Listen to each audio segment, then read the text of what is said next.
and let me know where you're joining in from. Thank you very much. I'm Ajoke Akinola. I run Pleasant J events. We do weddings, we do corporate events, and other type of events. Alright, so this morning we're talking about getting your checklist right, and now we're on fundraising events, how to get your fundraising checklist right. First of all, you need to define the type of, the intent, exactly what you want to achieve. If you're doing a fundraising event, you need to know or set the objective aside. You need to do that. It's very, very important. And setting the objectives make you consider two major things: the return on investment and return on objective. That is ROI and ROO, return on investment and return on objective. Return on investment basically it's talking about how much money comes in at the end of the day. For instance, to raise funds, let's say for instance you want to raise 5 million for a project or for a course, and that's the return on investment you want to get at the end of the day. And you also need to evaluate at the end of the day if you achieve that aim, which is very important. And your return on objective is to find measures on how you get people to bring this objective, your ROI, your return on investment, to pass, to bring it to reality. That's very important. So return on objective are those people that join you, maybe your volunteer, your staff or partners, those that comes in, and not in cash this time, but in kind, to make sure that you achieve your aim of setting up the fundraising events. Very important. Those are one of the things you need to get right. It's very important. So you also need to know your target audience. For instance, if you're raising funds for instance, if you operate in the health sector, for instance, most people you want to appeal to will still fall under that sector. So you need to recognize who your audience are and target them well in order for you to pass the right message to the right people, not doing vice versa. It's very important. Then creating a budget. Creating a budget will help you know whether you don't want to exceed a particular sum of spending, or you want to exceed. Just get your budget right, so that at the end of the day you get what you achieve your aim at the end of the day. So you need to create your budget. Very important. So your budget could include the hall you use, the invitation, the catering, the drinks, the staff. Maybe you do some printing, rentals, and all sorts of other expenses you might need to incur in realizing this event, which is very important. So you need to get your budget right. By getting your budget right, that will also will determine the type of people you bring on board in terms of your vendors and suppliers, and the type of venue, of course, you will choose.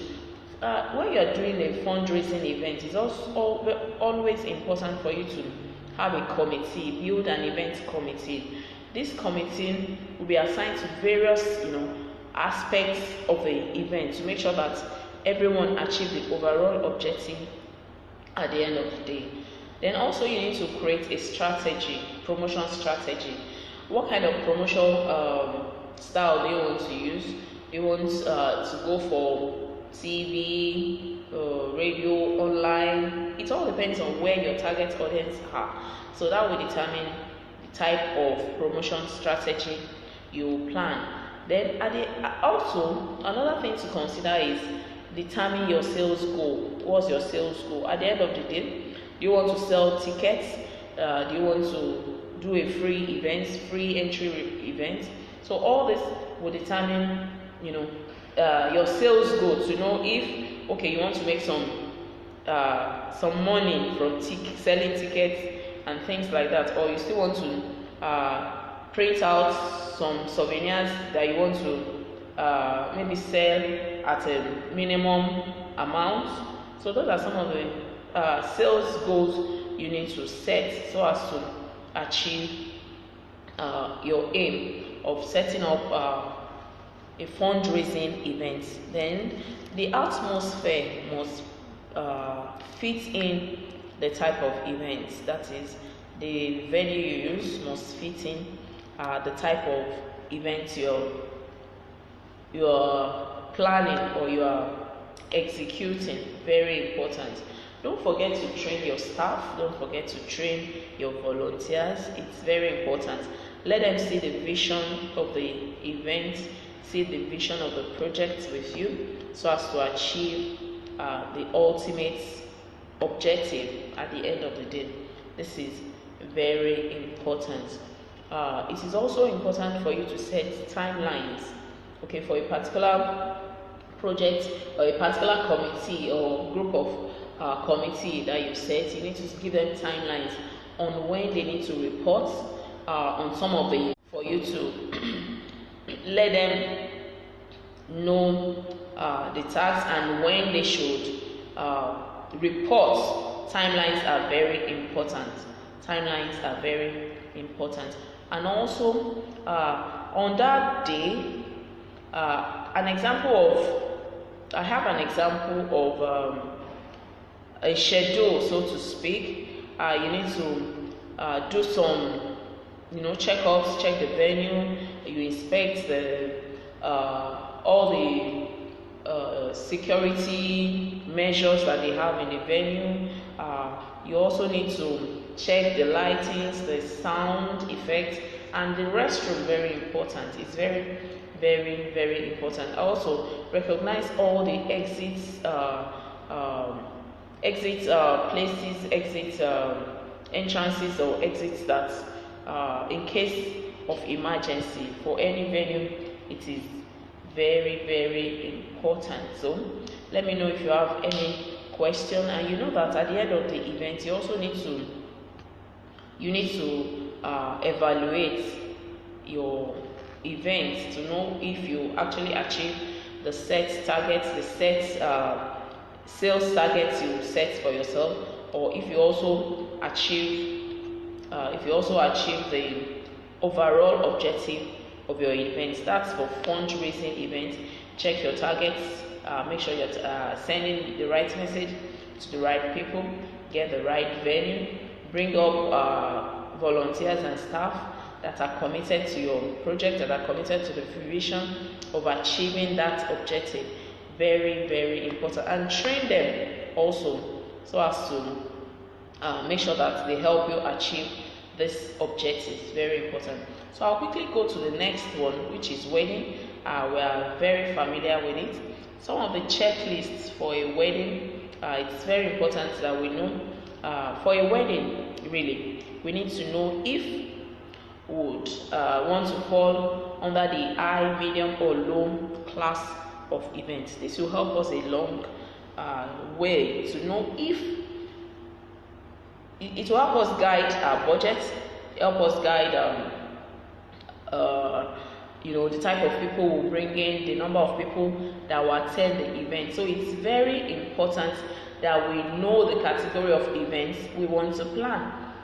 Is it a low, high, or medium class of events? Very important. And it will also help you stay within your budget so that you don't overspend or underspend. And at the end of the day, you achieve your aim and your events becomes memorable. So let me quickly run it down. Some of the checklist or your checklist. You need to have some of this on your checklist. First of all, say like 6 months to your wedding date. You need to be sure of the date. Yes, set a date, so to speak. And after realizing the category of events you want to plan, you need to set a budget. What budget do you want to? Are you ready to spend on this wedding? It's very important. And you need to identify, that is 6 months to the time, identify the vendors you want to use, identify the suppliers you want to use. It's very important, and possibly have a conversation with them. Or most times referrals are good for you to use vendors that are being used by somebody they'll certify whatever they are bringing on board. Is very important. And 3 months to your wedding, so to speak, you need to confirm location reservation. You need to confirm that yes, the venue you're using is available for the dates you're using. Thank you very much. Drinks and more. Good morning. Thank you for joining me on this live stream. Thank you very much. Thank you, Eunice Kuto, Odu Shoga Baba today.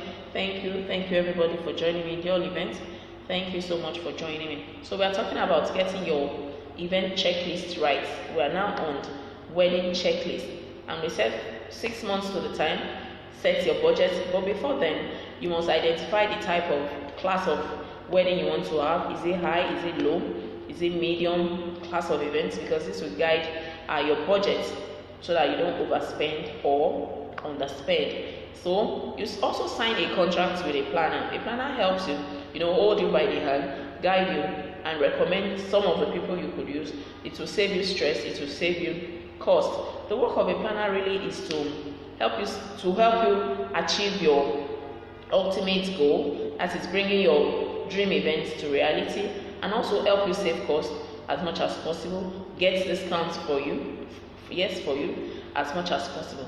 So 3 months prior your wedding date, confirm the venue reservation. You could design your invitation card, book for your drinks and food from your caterer, and some other venues also. You can do some bookings with them, and possibly know that yes, these are the people that you likely be using for your events. And as much as possible, please sign contracts with all these vendors. Your planner is in the position to help you do this, to help you make sure that contracts are signed with vendors, so that they bring what is expected, and of course even surpass what is expected. And 2 months prior to your wedding, possibly you need to purchase your dresses, your accessories for the groom and bride. And if you are doing ashwebi, this might not be a bad time. Though ashwebi should have been done possibly earlier, like 5 or 4 months to the wedding day, so as to be able to inform people in case they want to get the ashwebi with you or for your wedding. Very, very important. Then also 2 months to your events, you should have visited your local registry prior to your wedding. This is very, very important. And you can as well start purchasing non-perishable items for your engagements, for your area, and all that. You can start purchasing 2 months before your wedding. And also your cake should have been booked 2 months before. You know what I mean by making advance payments. This is very important. Making advance payments confirms your contract with the person. So it's very important that you get your photographer on board, video on board. You should have made advance payments to those people. So get also all other vendors, the alaga, ijoko, the MC, music, decorations, small chops, food, makeup. Get them informed 2 months before the event, and possibly make an advance payment so as to secure that space with them. Very, very important. And a month prior to your event, you can distribute your wedding invitation cards. Very, very important. And by then you would have attended the registry, so as you are eased off of any tension that surrounds that. And like 3 weeks to the event, you can balance up all payments of vendors, maybe hold back like 10 or 5%, and immediately after the event you can balance up. This varies, it works in diverse ways. It all depends on the contract that is reached amongst all parties. Very, very important. So a month prior to your event, distribute your invitation card. You would have attended registry, so as to ease off all tension, surrounding that event. It's very important. Then you make more payments to your vendors, making sure that yes, you sign contracts with them and they deliver what is expected of them. And 2 weeks to the events, to your wedding, you can start buying all other items on the engagement list. Is very important. So you can do a venue inspection just to check, like 2 weeks to the events, check the venue, make sure everything is still as expected, so that nothing goes wrong. The parking space are okay. Your planner can actually accompany you to do this, so you might not necessarily be the one doing all the working. So your planner is in the best position to do this for you. And a week to the events, you hold vendors meeting. So your planner coordinates this meeting with all other vendors that are on board. It's very, very important. 2 days to the day, to your wedding day, you can start wrapping all your gifts and area. Very, very important. And just keep calm as a bride or groom, or even mother or father of the bride, friends of the bride. Yes, keep cool. It's all going to work well. Just be at ease. Make sure that just be assured that things really are going to work out well for you. So don't be tense, just relax and enjoy your day. So for those getting married in 2018, I wish you all the best. Well, we are in a position to help you bring your dream to reality. You can send us a DM or get our phone number on Instagram handle page. It's nice being with you here, so I hope to see you some other time. Thank you for everyone that have joined. Thank you, I appreciate you. So have a pleasant day. I'm Ajoke once again of Pleasant J Events. Thank you so much.